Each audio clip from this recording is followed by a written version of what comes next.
Amigos y amigas, bienvenidos y bienvenidas a la clase número 4 del examen de acceso a la educación superior. Como ustedes saben, nos estamos preparando para este examen para poder aprobar y acceder a la educación superior, es decir, a la universidad. Nos estamos preparando con tiempo para poder salir con éxito en esta prueba. Como ustedes saben, pues ya hemos visto en 3 clases anteriores preguntas del último formato que se tomó en enero del 2020, esperando pues que esos temas nos van familiarizando con los temas que nos irán a tomar, que quizás no van a ser las mismas, pero van a ser parecidas. Entonces, continuamos porque son en total 24 preguntas de razonamiento matemático y pues el día de hoy vamos a ver la de la 16 a la 20. Después que terminemos hasta la pregunta 24, vamos a continuar con otros temas un poquito más complejos. Ahora pues son temas un poquito más de recordar y de estar atentos a la prueba, para familiarizarnos a esta prueba que se nos viene. Y después pues vamos a hacer un poco ya con ejemplos un poquito más complicados, más complejos para poder estar preparados para dicha prueba. Empecemos. Pregunta número 16. Un microcontrolador de un circuito de control recibe señales digitales que se comportan como una función y igual coseno de x así. Determina el intervalo del recorrido de la función. Para resolver esta pregunta no es muy difícil, pero tenemos que saber qué es el recorrido de esta función y conocer los intervalos, porque aquí están, como ya en clase pasada estuvimos viendo, los intervalos se representan con corchetes. Intervalos cerrados cuando los corchetes están hacia adentro, intervalos abiertos cuando están hacia afuera, y también hay intervalos semiabiertos y semicerrados. Entonces vamos a ver cómo esto es fácil, nos está pidiendo el recorrido. Veamos la siguiente, en la que primero tenemos que darnos cuenta que el plano cartesiano está formado por una coordenada de las x, que va a representar el dominio, y una coordenada de las y, que va a representar el recorrido o rango. Quizás en alguna pregunta le pongan rango, y viene siendo lo mismo que el recorrido, que son los valores de la y. Ahora, para poder saber cuál es el intervalo del recorrido, podemos hacer uso de una línea imaginaria horizontal, en la que nosotros la vamos a ver desde dónde empieza y hasta dónde termina, en el caso del eje de las y, que viene siendo el recorrido. Entonces, en este caso nos damos cuenta que empieza en el menos 1 y termina en el 1, con intervalos abiertos, perdón, con intervalos cerrados. ¿Por qué? Porque empieza desde aquí, no hay más, y termina acá. Entonces la respuesta sería esta que está aquí, que sería la primera, que sería menos 1, 1, con un intervalo cerrado. Recuerden, ¿cómo sería si fuera que nos hubieran pedido el dominio? Serían los valores de x, y haríamos una línea vertical en la que empezaríamos a ver, pero se dan cuenta que esta empieza por aquí y por acá, pero esto significa que esto es una línea infinita, es decir, que nos tocaría sería un intervalo abierto, porque no está cerrado, un intervalo abierto del menos infinito hasta el más infinito. Sí nos tocaría que nos preguntaran el dominio, el valor de la x. Continuemos. La pregunta número 17. En un juego de dardos se coloca una ruleta en toda la pared. La ruleta está dividida en 2 espacios iguales de diferentes colores. 5 espacios amarillos, 2 azules, 1 rosa y 4 verdes. Si una persona lanza un dardo, ¿cuál es la probabilidad de que caiga sobre un espacio de color azul? Esto es probabilidad, ya lo vimos en clases anteriores en las que nos recordamos la fórmula, que era, veamos que en la siguiente imagen tenemos aquí la fórmula es igual probabilidad a datos posibles sobre datos totales. Aquí me hice una ruleta con los colores de la pregunta, ¿no? Y tenemos 5 amarillos, 4 verdes, 1 rosa y 2 azules. Entonces nos pregunta, ¿cuál es la probabilidad de que caiga sobre un espacio de color azul? Datos posibles, 2, porque tenemos 2 de color azul. Datos totales, 12, porque tenemos 12 espacios.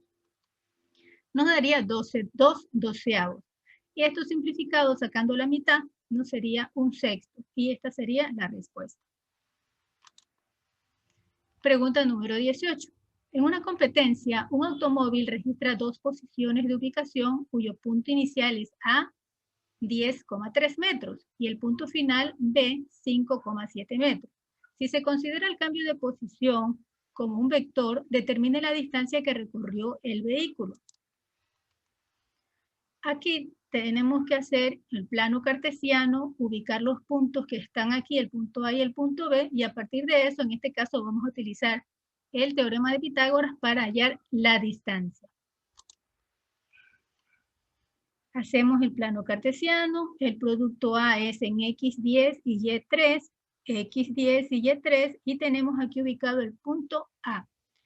El punto final sería el B, 5,7 en X5 y en Y7. Y teníamos ubicado el punto B. En este vector nos queremos saber cuánto mide y para eso tenemos el punto inicial y el punto final. Y para hacerlo de una manera más rápida, sin fórmulas, podemos hacer el teorema de Pitágoras. Formamos un triángulo rectángulo en donde vamos a buscar los catetos que tengan las medidas. Mire, aquí está 5 y 10. Significa que de aquí a acá hay 5 espacios. Y de 3 a 7 aquí tenemos 4. He formado un triángulo rectángulo y quiero saber cuánto mide la hipotenusa. Estos temas son fáciles para ustedes porque se ven desde octavo año básico. Entonces tenemos aquí la fórmula que sería que el valor de C, que sería la hipotenusa al cuadrado, se va a ser igual a A al cuadrado más B al cuadrado. Reemplazamos.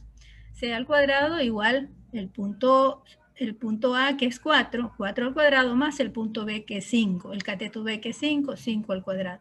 Resolvemos. 4 por 4, 16, 5 por 5, 25. Sumamos 41, y como este está elevado al cuadrado, pasamos a raíz cuadrada. Entonces el valor del cateto C, que sería la hipotenusa, va a ser igual a raíz cuadrada de 41, que lo tenemos aquí. Entonces no es nada difícil. Graficamos, convertimos en un plano cartesiano.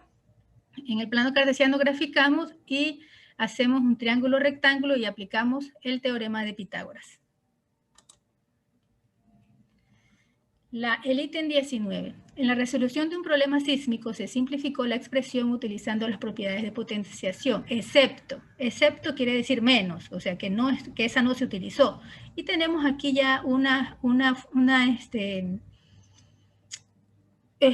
ejemplo en el que ya está resuelto. Pero mire, tenemos una fracción. Sabiendo que tenemos fracción, tenemos una división, un cociente, que es lo mismo, división que cociente.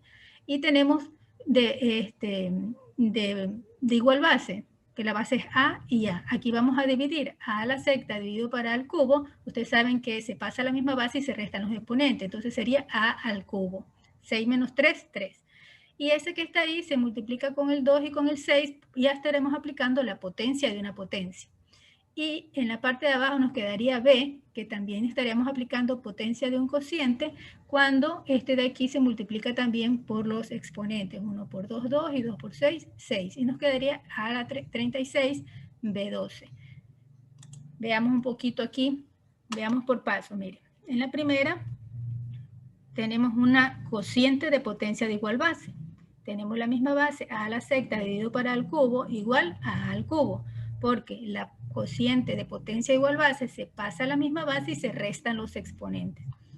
De allí tenemos potencia de una potencia, porque nos quedó A al cubo por los exponentes, porque la potencia de una potencia se pasa a la base y se multiplican sus exponentes. Entonces tenemos 3 por 2, 6, y 6 por 6, 36. Tenemos el primer término, el numerador. Ahora con el denominador, esta B que está aquí, cuando está elevado al cuadrado, también está ahí. Entonces tenemos 1 por 2, 2, y 2 por 6, 12. Y ahí tenemos potencia de un cociente. Entonces, ¿cuál es la propiedad que no se utilizó? Fue producto de potencias iguales, porque no hay ninguna multiplicación. Aquí en la parte de abajo tenemos una multiplicación, pero no son potencias iguales, por eso no se puede resolver. Entonces, esa sería la respuesta. Ítem número 20. Un electricista quiere colocar dos cables en paralelo en lo alto de las torres. Si los cables están dados por las rectas L1 igual a X más 3 igual Y, y L2 menos BX más Y más 5 igual 0, ¿cuáles son las pendientes de la recta L1 y L2? Tenemos que tomar en cuenta en primer lugar que nos están pidiendo de rectas paralelas y que hay una fórmula para hallar y una característica especial cuando son rectas dependientes de rectas paralelas. En este caso, vamos a explicar la resolución. En primero, tenemos que recordar la fórmula de la pendiente de una recta paralela, que sería M igual menos A que divide a B. En segundo lugar, estas estas ecuaciones que nos están dando aquí, la tenemos que colocar de la forma AX más BY más C igual 0. Entonces, la primera, mire, AX, esta Y que está acá positivo pasa a negativo y el 3 se mantiene, igual a 0.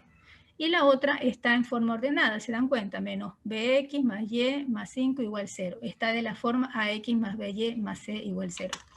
A continuación vamos a sacar la pendiente de cada una de ellas.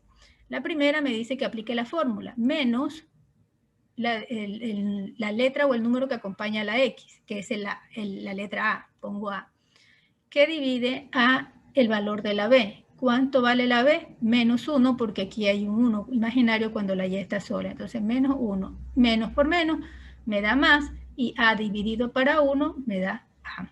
Encontramos la primera pendiente.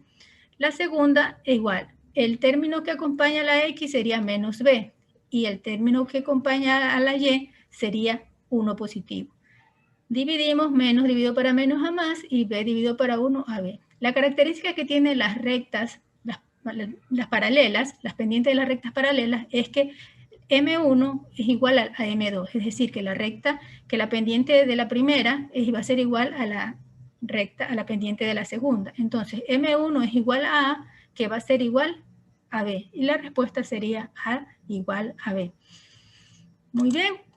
Muchas gracias, espero que hayan entendido. Pueden escribir algún comentario que si yo les puedo contestar con mucho gusto, les responderé. Que con sus inquietudes yo aprendo. Muchas gracias.